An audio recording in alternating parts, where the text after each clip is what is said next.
नमस्कार, आदाब। आपका मेरी अपनी महफिल में एक बार फिर इस्तकबाल है, स्वागत है। आजकल मैं आपको सुना रहा हूं इस्मत चुगताई साहिबा का नॉवेल अजीब आदमी।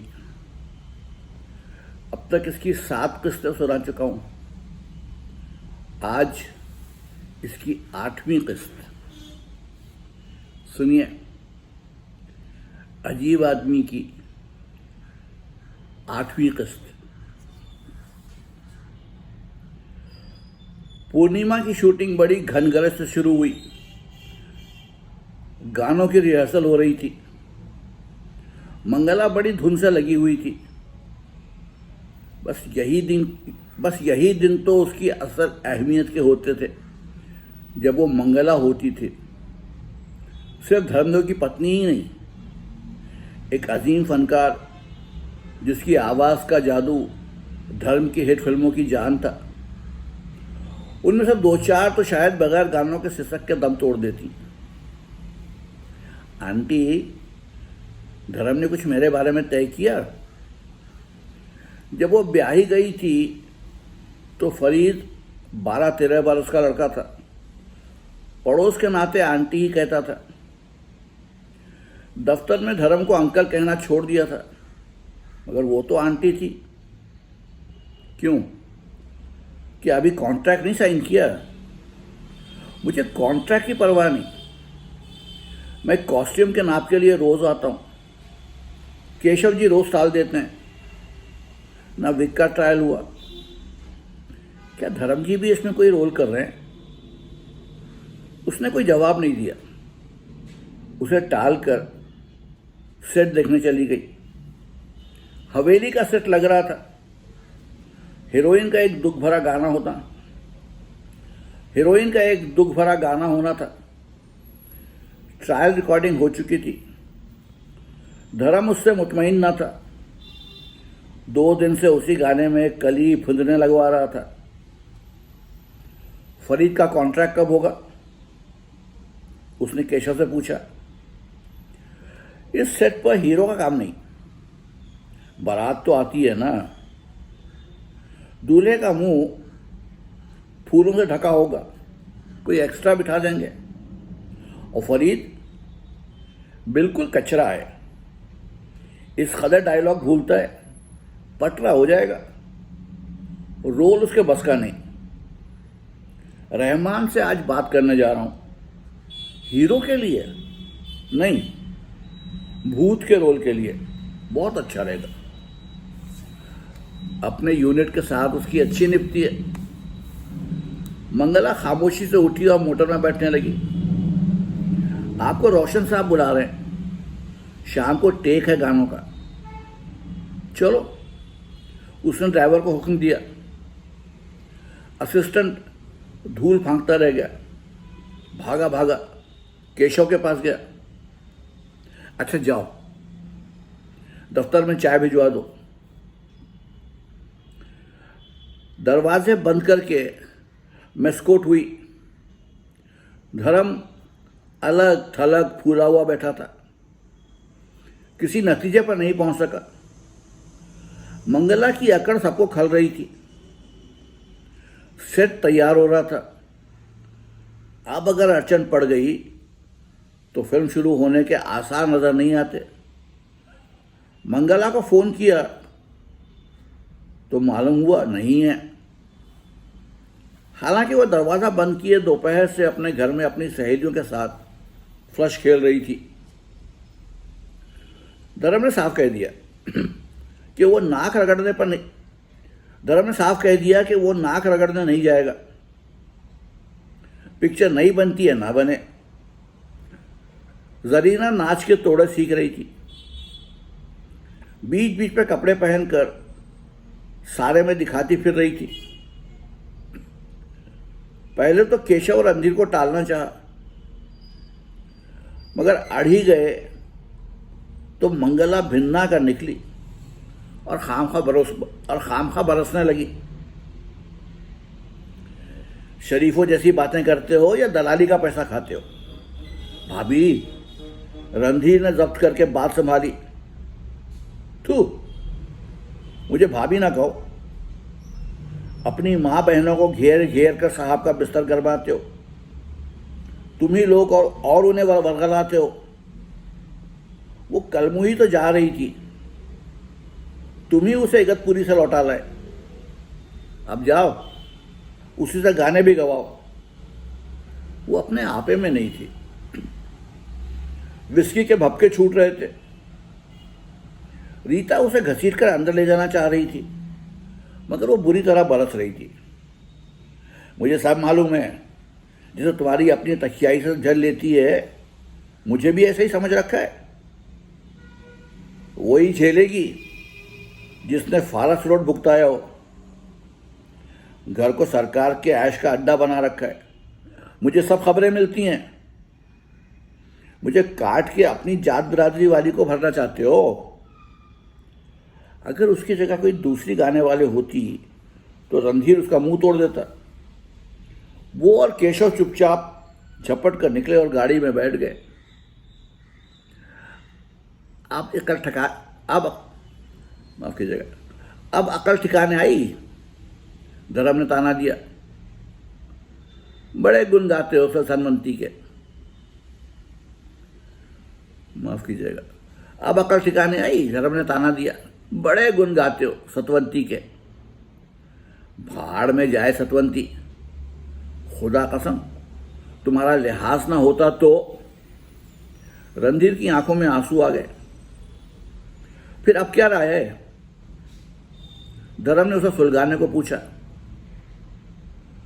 रणधीर ने निहायत गलीज मशवरा दिया। धर्म हंसी ना रोक सका। लता को फोन करो, उसने केशव से कहा। वो बहुत जल्दी धुन पकड़ लेती है।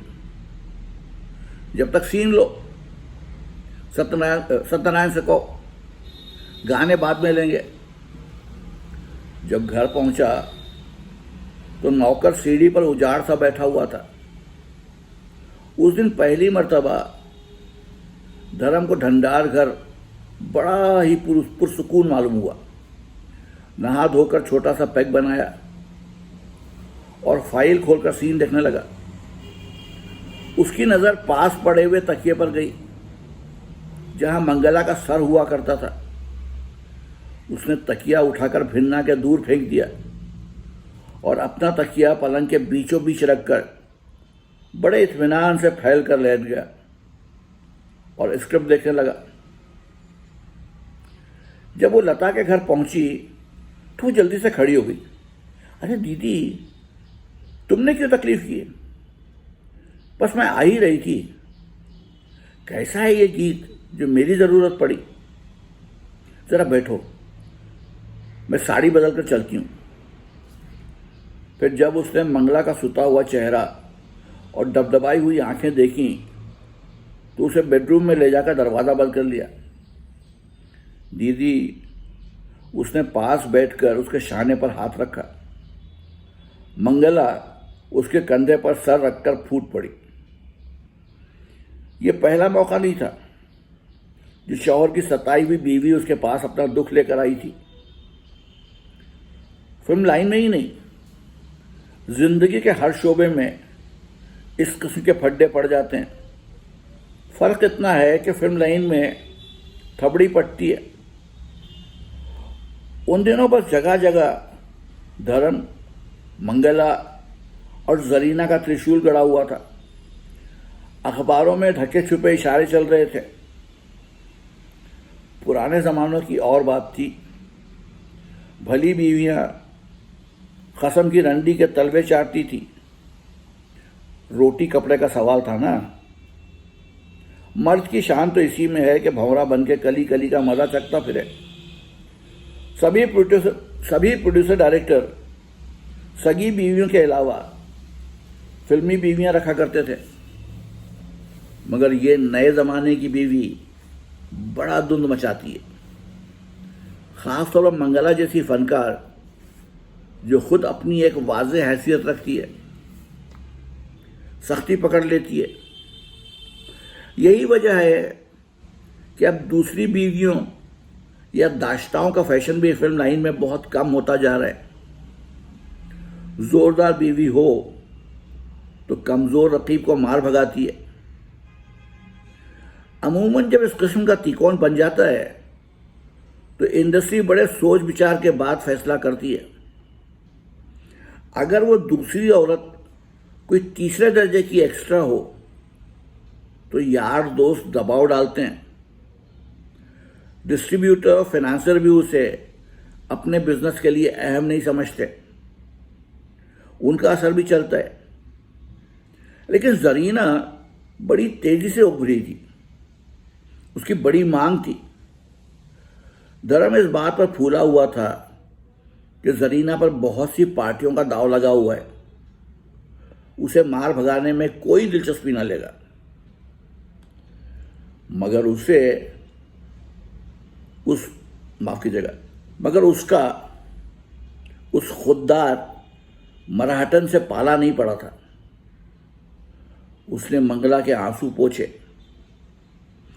उसी वक्त म्यूजिशियन की एसोसिएशन को फोन करके अर्जेंट मीटिंग तलब की। लता ने अल्टीमेटम दे दिया कि अगर किसी ने धर्म के साथ कोऑपरेशन किया तो फिर उससे वो कोई वास्ता नहीं रखेगी। कोई भी साजिंदा या गुलूकार मंगला की हक तलफी नहीं होने देगा। यही नहीं, लता ने बिल्कुल एक जाल सा बुन डाला। वो आर्टिस्ट, टेक्नीशियन, लेबोरेटरी, डिस्ट्रीब्यूटर जो धर्म का काम करेंगे वो उनके साथ कभी और किसी सूरत में कोई वास्ता नहीं रखेगी। लता की इंडस्ट्री में जो पोजीशन है उसे देखते हुए कौन ऐसा था जो धर्म सिर्फ एक अकेले प्रोड्यूसर की खातिर लता से बैर पालता। अगर उसे छींक आ जाती तो प्रोड्यूसरों के हाथ पैर फूल जाते। फिर वो हक पर थी, एक औरत के जायज हक के लिए जंग पर आमादा थी। सबने उसकी राय पर फौरन साध कर दिया। धर्म को अल्टीमेटम दे दिया गया कि वो जरीना को अपनी दोनों फिल्मों से अलग कर दे। धर्म ने वो अल्टीमेटम उठाकर रद्दी की टोकरी में डाला और टोकरी उठाकर खिड़की से बाहर उलट दी। मैं बगैर म्यूजिक के फिल्म बनाऊंगा। और लेबोरेटरी का क्या होगा? आर्टिस्ट, स्टूडियो का स्टाफ जहन्नुम में जाए, मैं फिल्म लाइन छोड़ दूंगा। धर्म की आंखों में शैतान नाच रहा था। वो हारे हुए जुआरी की तरह तिलमिला कर रह गया। चारों तरफ से उसका गला दबने लगा। मंगला जीत गई, वो हार गया। धर्मदेव, जिसके नाम की लोग कसमें खाया करते थे, बीवी के एक तमाचे पर मुंह के बल आ रहा। लोग शर्तें लगाने लगे। धर्म घुटने टेक देगा, वो जरीना को नहीं छोड़ेगा। जरीना की बात नहीं, मर्द की आन की बात है। आप वो फिल्म नहीं बना सकेगा। उस पर रश्क करने वालों के यहां घी के चिराग जल उठे। अरे सब ठीक हो जाएगा, ये फिल्म इंडस्ट्री के चिकने घड़े हैं, इन पर बूंद नहीं ठहरती, किसी दिल जले ने कहा। मगर सब ठीक ना हो सका। धर्म ने उस रात दफ्तर के पीछे वाले कमरे में ख्वाब आवर गोलियों की पूरी शीशी हलक में उंडेल ली। रणधीर को नींद नहीं आ रही थी। या खुदाया कैसी जिंदगी है, किसी बात का भरोसा ही नहीं। यहां कोई खरी बात नहीं करता। उसकी कहानी और साथ में डायरेक्शन की बात चल रही थी। कल तक रामलाल उसके आगे पीछे लगा रहता था, आज घास नहीं डाल रहा है। उठते के पैरों में सब लटक जाते हैं।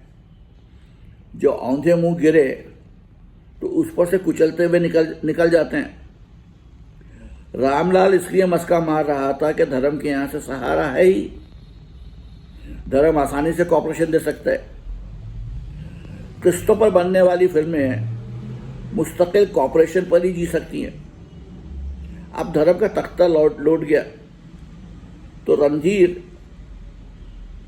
रियायत न कर पाएगा। पहले रणधीर को मंगला पर तैश आ रहा था, अब धर्म पर गुस्सा आ रहा था। सोचा चलो उसी का जी जलाए। वहां वो कमबख्त मौत का दरवाजा खटखटा रहा था। वहां वो कमबख्त मौत का दरवाजा खटखटा रहा था। उसी वक्त भागदौड़ शुरू हुई। एम्बुलेंस आई तो मंगला नंगे पैर, बाल खोले, मोटर से बदहवास उतरी और उसके सर्द पैरों से आंखें मलकर अपनी किस्मत को रोने लगी। सुबह तक धर्म को होश नहीं आया। मौत टल गई। मंगला उसके पैरों पर सर रख के सिसकियां भरती रही। हाय, उसने अपने पति को अपने हाथों से मार डाला। अपनी जीत उसके गले में वैसे ही फांसी जैसी लग रही थी। कुछ खाली खाली सी बैठी थी कि फोन पहुंचा। उसका कलेजा फट गया। हाय, उसका धर्म, उसके बबलू और चिंटू का बाबा, वो जिसके साथ बम्बई टॉकीज के अहाते में इमली के दरख्त के नीचे आंखों में रस भर के सपने देखे थे, जिसकी मोतियों वाली नशावर मुस्कुराहट अब भी जी को डामाडोल कर देती है। वो ब्याह के पहले हफ्ते वाला रंगीन मिजाज देवता, भरपूर आशिक, जिसने नैनीताल की ठंडी ठंडी रातों में अंग अंग में आग भड़का दी थी, आज मौत की चाह में सब कुछ तज कर जा रहा है। जब वो कुछ भी नहीं था, एक मामूली असिस्टेंट था, तो एक डायरेक्टर ने उससे बेबात झिड़क दिया था तो मंगला की आंखों में खून उतर आया था। वो उसे कोस कोस कर आंसू बहाती रहती थी। उसने तुम्हारी जिल्लत की है, बस चले तो ना खून पी जाऊं। पर आज वो खुद राक्षसी बनी उसका लहू पी रही थी। अगर वो दूसरी पर लट्टू है तो उसकी सजा मौत तो नहीं, वो किसी का भी होकर रहे, जिंदा तो रहे। मंगलू, धर्म ने उसे पैरों के पास बैठे देखा तो बेचैन हो गया। इधर आओ। वो सिसकियां भरती हुई उसके सीने से लग गई। मुझे माफ कर दे मंगलू। धर्म ने उसके आंसू चूम कर कहा। नहीं, सारा दोष मेरा ही था।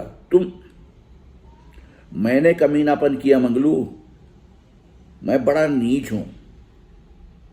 नहीं, तुम भोले हो, मेरे कान बड़े कच्चे हैं। रीता चुड़ैल ने बहका दिया था। मंगला ने अपने बचाव का रास्ता ढूंढा। अरे मुझ पर भू सवार हो गया था। तुम जो भी करो मैं बीच में नहीं बोलूंगी। न जाने मुझे क्या हो गया था। ख्वाब आवर गोलियों का मामला दबा दिया गया। बदहजमी के सर बात गई। जरीना ढेरों फूल लेकर आई, बिल्कुल मुस्कुराती हुई। उसकी अम्मा ने सदका भेजा। अमीना बाजू पर एक तावीज बांध गई। मंगला उस वक्त रणधीर के सामने हाथ जोड़े रो रही थी। भैया, अगर तुमने मुझे माफ ना किया तो मैं मर जाऊंगी। आग लगे मेरी जबान को। न जाने गुस्से में ऐसी बेकाबू क्यों हो जाती है। वो सर झुकाए रोती रही। अरे भाभी, रिश्ते में तो छोटा हूं, 100 जूते मार लो तो भी चू नहीं करूंगा। रणधीर ने अपनी कोई आने वाली हिट कहानी के लिए ये मुकालमा याददाश्त की डिबिया में महफूज कर लिया। मगर देखो, एक बात साफ होनी चाहिए, धर्म जी की बहुत किरकिरी हुई है। आप अगर वो उस चुड़ैल को निकालते हैं तो सारी इंडस्ट्री ठट्ठा उड़ाएगी और वो कहीं सर ऊपर ना उठा सकेंगे। आर्टिस्ट की खुददारी भी तो कोई चीज होती है। सेट पर उनकी क्या पोजीशन रह जाएगी। अब इस बात को दबाने का एक ही तरीका है कि वो हीरो, चुड़ैल हीरोइन और गाने आपके, तभी इंडस्ट्री के मुंह पर तमाचा लगेगा। काम बिल्कुल ऐसे ही हो जैसे पिछली फिल्मों में हुआ करता था। मंगला खामोश रही। एक बात और, आपने बिल्कुल दिलचस्पी लेना छोड़ दिए, स्टूडियो आना बंद ही कर दिया है। आप उसी पाबंदी से आइए। आप रहेंगी तो सांप को फन उठाने का मौका नहीं मिलेगा। वादा कीजिए कि आप बेला नागा आएंगी। आऊंगी, मंगला ने वादा किया। बात बहुत बढ़ गई, वरना ऐसी कोई वो कोहे काफ की परी नहीं। धर्म बहुत जिद्दी है, ये आपसे बेहतर कौन जानता है। आपने उस पर बेला वजह शुबा किया। हम साथ के उठने बैठने वाले हैं।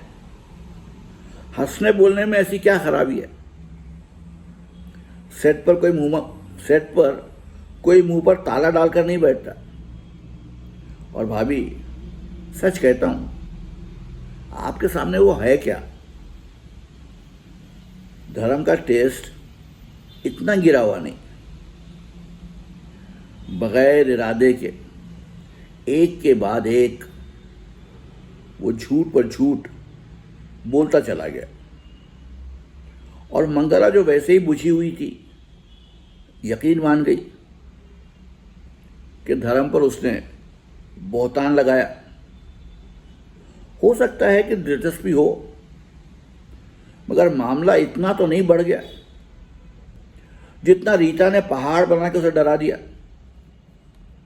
शाम को उसने 2 बनारसी साड़ियां और एक फिरोजे का सेट डल्लू को भिजवा दिया। जब वो घर पहुंची तो अमीना ड्राइंग रूम में बैठी थी। बैठो, उसने चिंटू की आया से कहा, बच्चों को ऊपर ले जाए। अम्मा तो अच्छी हैं। जी हाँ। अमीना की आवाज बुझी हुई सी थी। हम लोग जा रहे हैं। कहाँ? क्यों? हैदराबाद, फिर वहां से भिजवाड़ा, वहां से ये आकर फ्लैट और कार का कुछ करेंगे। क्या कह रही हैं? मेरी समझ में कुछ नहीं आ रहा है। और जरीना? मंगला ने मुजरिमों की तरह पूछा। हाँ, ये देखिए 3 टिकट, अभी सीधी लेकर आ रही हूं। सोने की सीट एक ही मिली अम्मा के लिए। हम तो वैसे भी बैठकर रात गुजार देंगे। अमीना ने 3rd क्लास के टिकट बटुए से निकाल कर दिखाया। देखूं? मंगला ने टिकट ले लिया तो काम नहीं करना। दीदी, धर्म जी के और आपके हम पर जो एहसान है, हम चाहें भी तो उनका बदला नहीं चुका सकते। मगर अब इंडस्ट्री में जो गंद उछल रही है, उसको झेलना भी मुमकिन नहीं। धर्म जी जैसे शरीफ इंसान को भी ना छोड़ा। आप तो इतनी समझदार हैं। धर्म जी पर एतबार है। बाहर जहां काम करेगी वहां कौन समझेगा। और हम बेयारो मददगार औरतें किस किस का मुंह बंद करेंगी। आज आपका दिल साफ है, कल आपके ही कोई कान भर दे। हम आप ही लोगों के भरोसे पर तो आए थे। कोई मामू चचा भाई ही होता तो भी गनीमत था। मगर सोचिए, हमें जिंदा छोड़ेगी ये इंडस्ट्री। अरे खाक डालो इंडस्ट्री पर। आई गई सब इंडस्ट्री पर थोपी जाने लगी। बकने दो बकने वालों को। मेरे ख्याल में तो चले जाना ही अच्छा है। बड़ा डर लगता है। कोई गला कटवा दे तो, अरे हटो, मजाल है किसी की जो गला कटवा दे? तुम्हारे पति हैं ना, फिर काहे का डर? वो तो तनतनाते भागे, मुझसे ये गन नहीं समेटा जाएगा, कहते हैं तलाक दे दूंगा। आप बताइए, क्या बीमार मां को छोड़ दूं? अमीना ने आंसू पोंछ कर कहा। मंगला का जी भी भर आया, अपनी हिमाकत पर खुद को कोसने लगी। कोई जाने की जरूरत थी, उसने टिकट फाड़ कर फेंक दिए। सेट इतने दिन से खड़ा हुआ है, 5 साल का कॉन्ट्रैक्ट तोड़ के भागोगी? दिमाग चल गया है? टिकट फाड़ने की खबर इंडस्ट्री ने हाथों हाथ लपक ली। चिकने गड़े पागल बोला। धर्म अच्छा होकर घर आ गया। बरामदे में चिंटू की गाड़ी और मुन्ने मुन्ने जूते देखकर ठिठक गया। उसने जूते उठा लिए। ड्राइंग रूम की उजली दीवार पर बबलू के मैले हाथ के निशान पर उसकी निगाहें जम गई। हाथ में चिंटू के जूते लिए वो दरवाजे के बीच में खड़ा रहा। मंगला तकिए पर उजला गिलास चढ़ा रही थी। 2 बच्चों की पैदाइश के बाद भी आज दोनों अजनबी थे। बड़ी उम्र हो चिंटू की। वो बुरी तरह चिंगाड़ता हुआ दाखिल हुआ। दोनों एक साथ लपके और बच्चों को उठाते उठाते दोनों एक दूसरे की आगोश में समा गए। सांसें उलझ गईं और हाथ पैर बेकाबू हो गए। चिंटू इस नए ड्रामे के खिलाफ सदाए एहतजाज बुलंद करने लगा। बबलू को भी ले आई। मंगला ने चिंटू को समेट लिया और उसे दूध पिलाने साड़ी ओढ़कर करवट से लेट गई। रात को एक वक्त वो उसे अब भी अपना ही दूध देती थी। धर्म ने बबलू के ऊँघते हुए सर को कंधे से लगा लिया और टहलने लगा। मौत के अध खुले दरवाजे से झांक कर जो कुछ देखा वो धर्म को हिला देने के लिए काफी था। धर्म ने सोए हुए बबलू को उसके पलंग पर सुला दिया और आकर मंगला के पास बैठ गया। आंचल उठाकर उसने भूखे चिंटू के मुश्ताक होंठों की जुम्बिश देखी और मुस्कुरा उठा। मंगला ने सिसकी भरी और धर्म का हाथ पकड़कर अपनी आंखों पर रख लिया। धर्म ने झुककर बेटे के होंठ चूम लिया। कभी पशेमान बीवी महबूबा का गम भुलाने में कामयाब हो जाती है। शूटिंग बड़े जोर शोर से शुरू हो गई। नाम सत्यनारायण का था, मगर सारा काम धर्म और रणधीर ही किया करते। सिर्फ स्टार्ट और कट सत्यनारायण कहते। ये बात भी इंडस्ट्री में फैली हुई थी। सत्यनारायण जब दोस्तों के साथ बैठकर ठर्रा पीते तो धर्म और रणधीर को मोटी मोटी गालियां दिया करते।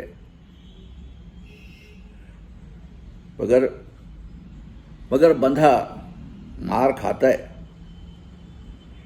उम्मीद थी कि पिक्चर हिट हो गई तो फिर 2-3 चांस मिल ही जाएंगे। ये इंडस्ट्री बड़ी सियानी बनती है, लेकिन सुपरहिट के सामने घुटने टेक देती है।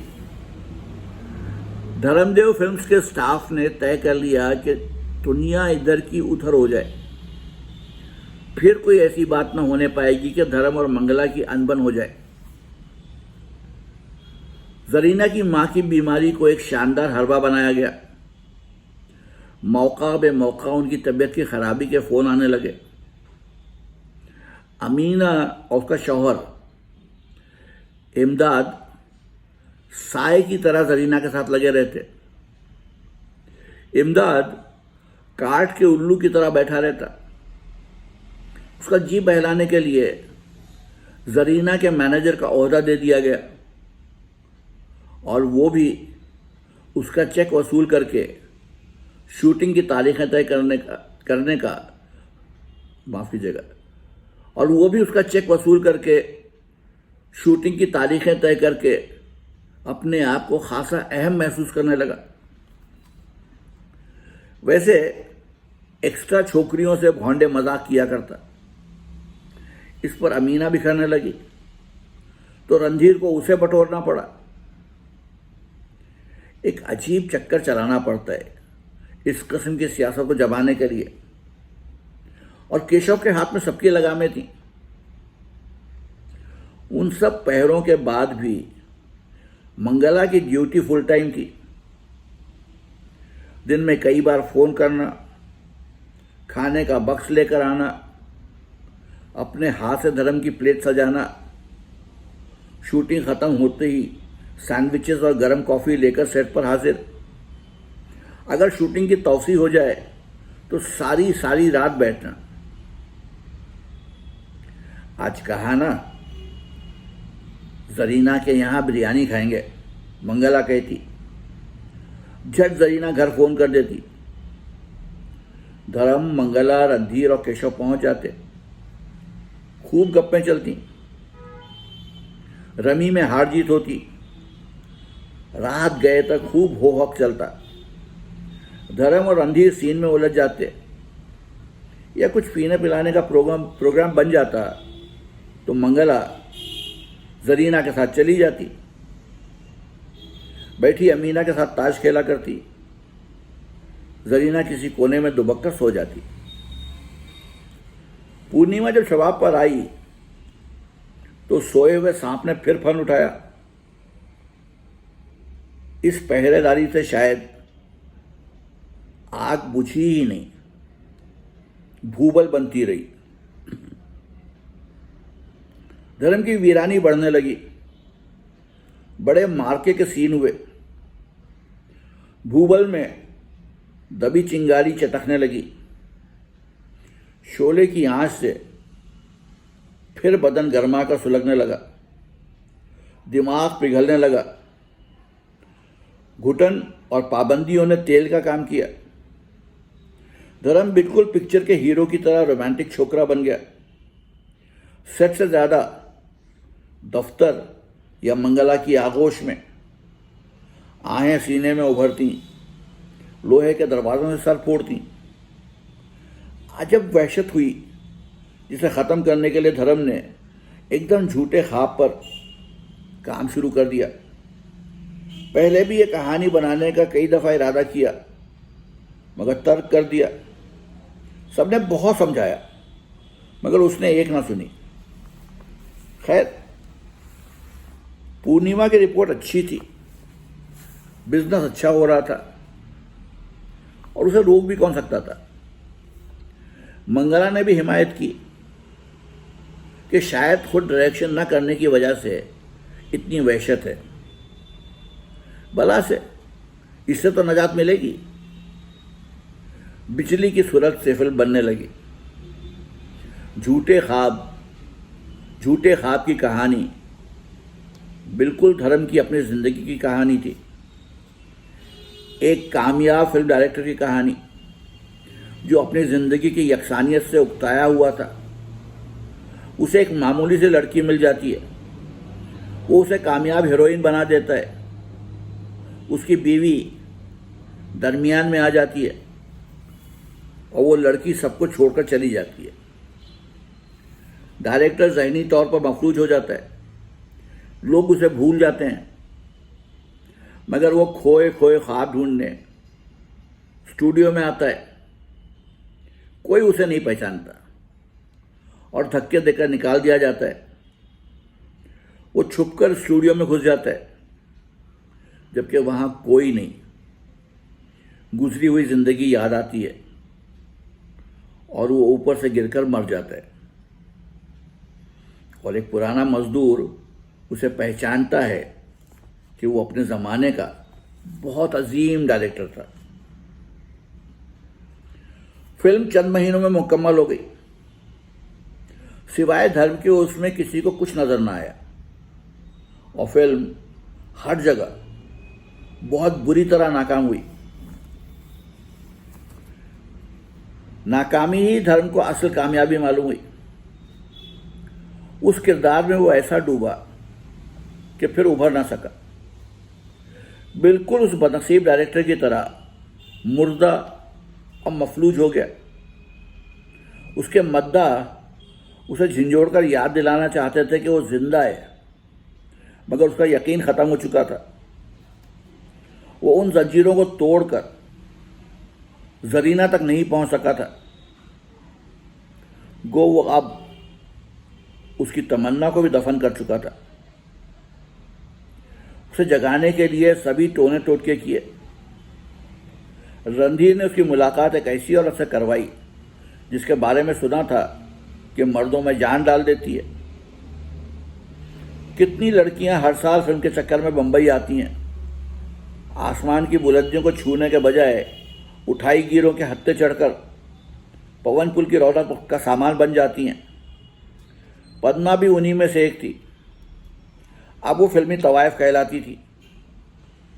नाम को फिल्मों में काम करती थी। मेल जोल भी उन्हीं से था। सेठ लोगों को फांसने के लिए बतौर फटकी इस्तेमाल की जाती थी। जरा उम्र आ जाएगी तो अपनी छोटी बहन को बुला लेगी। वैसे भी उसके यहाँ इस कदर मजमा रहता है कि वो अपनी सहेलियों को अपनी मदद के लिए बुलाती रहती है। मुहूर्त या रिलीज पर जश्न मनाने उमूमन लोग उसी के यहाँ जमा होते हैं। पद्मा निस्वानियत का अंबार है। उसके कई आशिकों ने उसे फिल्म में डाला, मगर उसका चेहरा कोई कैमरा काबिल कबूल नहीं दिखा पाता और उसके दिलचस्प और भड़कदार जावियों पर सेंसर की कैंची चल जाती। धर्मदेव पद्मा के फ्लैट की धमा चौकड़ी देखकर जी उठा। उसने सारी फफूंद खुरच कर फेंक दी। वो उसके फ्लैट में दीन दुनिया का गम भुलाए हफ्तों पड़ा रहा। विस्की बेदम सी लगने लगी थी, मगर पद्मा की जंबील में और भी मौजूदे पोशीदा थे। कभी भंग, कभी चरस, अफ्यून भी कुछ दिन चली। जिंदगी मुसलसल चटकारा बन गई। धर्म को आम फिल्म के लोगों की तरह बेखाबी की तकलीफ थी, मगर पद्मा ने साबित कर दिया कि यह बीमारी नहीं, नेमत है। सोना और मरना बराबर है। जागते वजूद का हर लम्हा समेट कर पी जाओ कि ये जिंदगी है, बाकी मौत। मंगला जो जरीना पर पहरा डालकर मुतमईन थी, उसके फरिश्तों को भी उस वक्त पद्मा और उसकी सहेलियों यानी चरस और भंग का पता न था। वो तो अपनी दानिश में पति देव को नरक से निकाल लाई थी। डबल पैग में ख्वाब गोलियों की लत भी उसे पद्मा के हुजूर में लगी। जरीना से वो बेतवज्जह था या बना दिया गया था, इससे यह मतलब नहीं कि जुनून से निजात मिल गई थी। बेदार पर पहरा था, मगर ख्वाबों पर रोक टोक नहीं थी कि ये ख्वाब ही उसकी ज़िंदगी का हासिल थे। अगर जरीना उसके ख्वाबों से किनारा कशी करती तभी तो उसकी बेवफाई का गिला होता। पद्मा के मेल जोल की खबर मंगला तक पहुंची। धर्म की गैर हाजिरी से थक कर फिर उसने पीना शुरू कर दिया। क्यों जाते हो उस गंदी बेसवा के यहाँ? बस वक्त गुजर जाता है। यहाँ जी नहीं लगता, वहाँ लग जाता है। नहीं, वहाँ भी नहीं लगता। हंगामे में कुछ पता नहीं पड़ता। आखिर जी क्यों घबराता है पता नहीं। वो अहमकों की तरह मुस्कुराने लगा। उसे विस्की में ख्वाब आवर गोलियां इस्तेमाल करते देखकर मंगला ने भी नुस्खा आजमाया।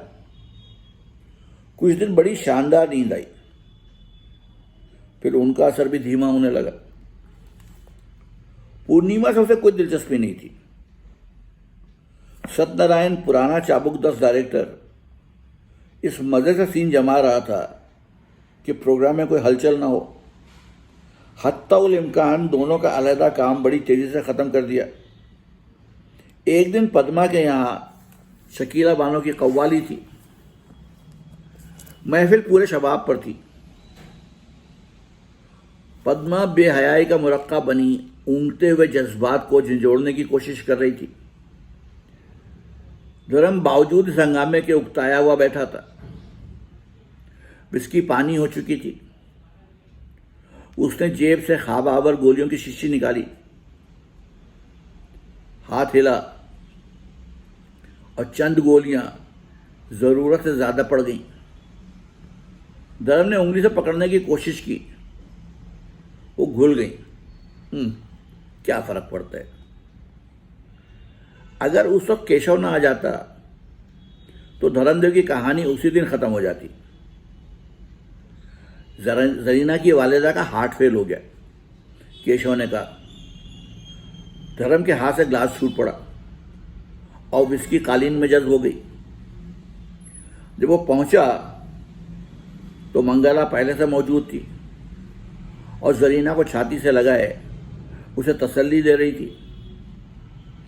धर्म ने जरीना के सर पर आहिस्ता से हाथ रखा और बेबसी से वापस मुड़ गया। धर्म को तो बहाना मिल गया। हटाओ, ये फिल्म बड़ी मनहूस है, मगर स्टाफ की सारी उम्मीदें उसी फिल्म से वाबस्ता थी। सत्यनारायण भी बिल्कुल बुझ गए। जरीना भी अपना गम भूलकर तैयार हो गई। कुछ कॉमेडी का काम, कुछ आउटडोर हुआ जिसमें जरीना का काम नहीं था। खुदा की कुदरत देखिए, वही अनिल जिसे धर्म ने अपनी फिल्म से इस बेरहमी से काटा था, त्रिवेदी की फिल्म में चमक गया। फिल्म तो खास कामयाब नहीं हुई, लेकिन अनिल की कीमत एकदम चोटी के हीरो के करीब पहुंच गई। फिर उसकी एक साल में 2 मद्रास की फिल्में सुपर हिट हो गईं। देखते ही देखते वो रम्मी की सफ छोड़कर दिलीप और देव की कतार के पास आ गया। उसने अपनी जाती कंपनी खड़ी कर ली और पहली फिल्म के लिए और कोई लड़की नहीं, बस जरीना ही उसे चाहिए थी। उसने केशव से बात की। वो धर्म से सिफारिश करने का वादा करके टाल गया, मगर उसे याद आ गया कि जरीना का कॉन्ट्रैक्ट खत्म होने वाला है, नया कॉन्ट्रैक्ट हो जाना चाहिए। अभी क्या जल्दी है, 5 साल का कॉन्ट्रैक्ट है। अक्टूबर में 5 साल हो जाएंगे। 5 साल? उसने कॉन्ट्रैक्ट दराज में डाल दिया, हाथ के इशारे से केशव को टाल दिया। 5 साल? अभी कल ही तो उसने तेलुगु फिल्म में देखा था, सूखी चुईया सी बच्ची लगती थी। एकदम जरीना हुक बनकर कलेजों को महसूसने लगी। उसका जहन मफलूज होने लगा। बेकरारी से वो मेकअप रूम में टहलने लगा। बड़ी मुश्किल से जी ठहरा। सेट पर आज सन्नाटा सा लग रहा था। रोज एक्स्ट्रा भरे रहते थे। ये फूल कैसे हैं? कोई सालगिरह का सीन है? धर्म ने फूलों की टोकरी को पैर से ठुकरा कर पूछा। जी ये सहरा है, सत्यनारायण बोले। सहरा? जी, आज हुजूर की सुहाग रात है, मीठी रात। सब हंसने लगे। धर्म को शर्मा कर हंस दिया। बड़े मजे की बात थी कि आज वो पहली दफा फिल्म में दूल्हा बन रहा था। अरे ये घोड़े को पहनाओगे या दूल्हे को? उसने बोझल सर उठाकर हाथ में तौला। सॉरी, उसने बोझल सहरा उठाकर हाथ में तौला। बेचारे घोड़े के ये कहाँ नसीब, सबने फिर क्या कहा हमारा। बड़े मार्के का सीन था। रणधीर ने उसे बार बार समझाने की माफ कीजिएगा, बड़े मार्के का सीन था। रणधीर उसे बार बार समझाने की कोशिश कर रहा था। धर्म को मूड ही नहीं आ रहा था। वो सेट पर पहुंचा तो जरीना सर में कर्लर लगाए हुए चाय की सुर्खियां लगा रही थी। पास अनिल बैठा था। धर्म को देखकर खड़ा हो गया। ओहो अनिल, कहो कैसे हो? धर्म बड़े तपाक से मिला। आपकी दुआएं, आज तो आप खूब जच रहे हैं। धर्म सुर्ख हो गया। भाई कमाल है, दुल्हन से ज्यादा तो दूल्हा शर्मा रहा है। अनिल हंसा। क्या ये शॉट जरूरी है सत्यनारायण जी? ये सहरे की बड़ी चकल्लस है। सहरा बांधना नहीं है, एंट्री के वक्त उतार देंगे, वो तो सोफे पर डाल दिया जाएगा। और पगड़ी? जरीना ने पगड़ी उठाकर अपने सर पर रख ली। मैं पहन लूं सत्यनारायण जी? वो हंसी। मार खाने का इरादा है? खुल जाएगी, रख दे। धर्म रणधीर के पास चाय पीने चला गया। शॉट तैयार है, रिहर्सल और टेक।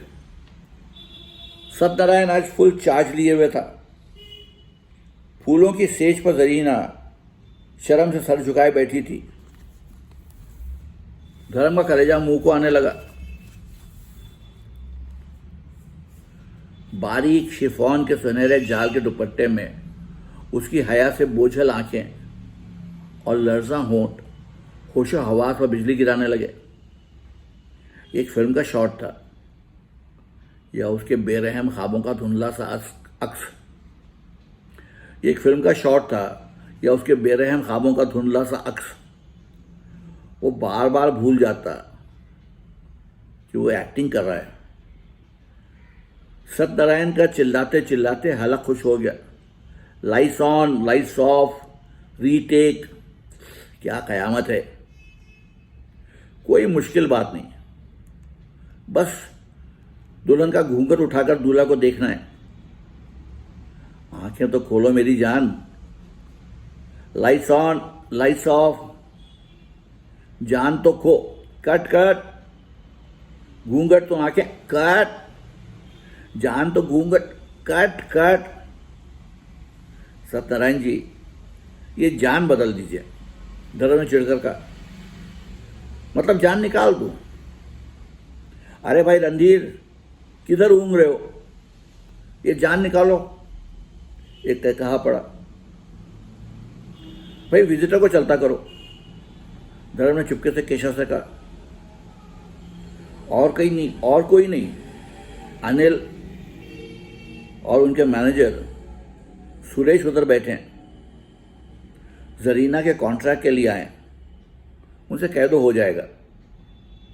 केशव लपक कर आया। ठीक है, हो जाएगा, थैंक्स। अनिल ने उसका हाथ बड़े खुलूस से दबाया। बस अब इत्मीनान रखो, हो जाएगा। केशव ने उसे बाहर की तरफ मोड़ते हुए कहा। थैंक यू केशव साहब, बहुत बहुत शुक्रिया।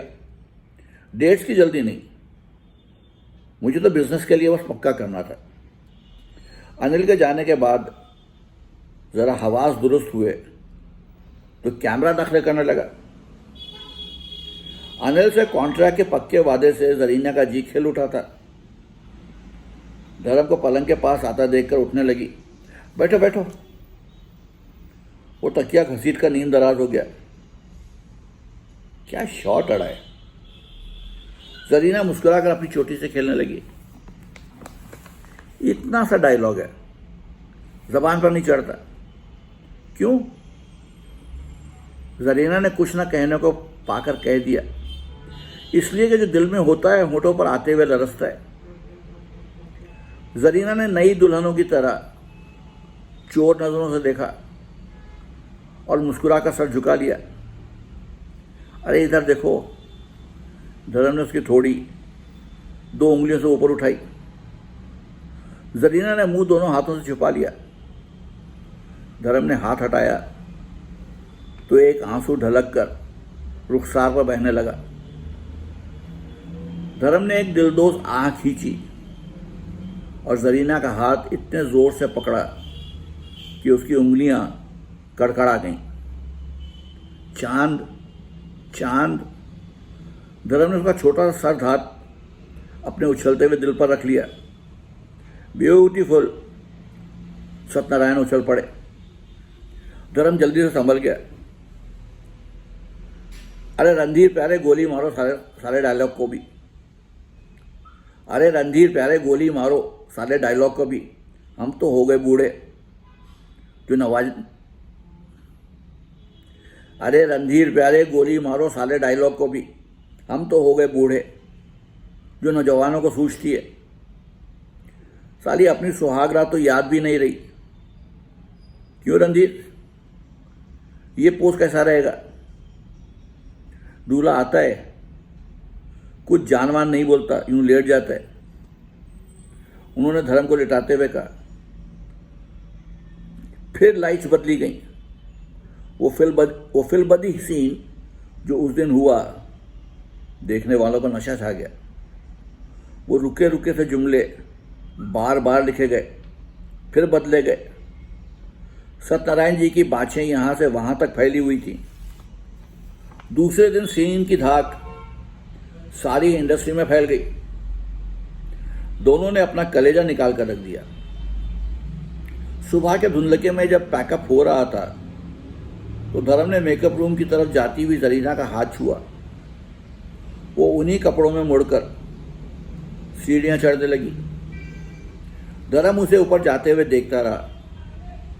फिर रात भर का मुरझाया हुआ सहरा उठाकर थकी मांदी आंखों में प्यार की शम्में जलाकर अपने प्राइवेट कमरे में दाखिल हुआ तो अंधेरा गुप्त था। चांद, चांद, उसने भरे हुए गले से पुकारा। दीवान के पास ही एक लैंप जल उठा। दीवान के पास ही एक लैंप एकदम जल उठा। मंगला उसका ड्रेसिंग गाउन पहने उसी वक्त जागी थी। वो झिझक कर पीछे हटा तो किसी सख्त चीज पर पैर पड़ा। झुककर उठाया तो दुल्हन की कॉस्ट्यूम का झुमका चकनाचूर पड़ा था। तो ये थी इस्मत चुगताई के नॉवेल अजीब आदमी की 8वीं किस्त। कल फिर आऊंगा, तब तक के लिए इजाजत दीजिए। आदाब।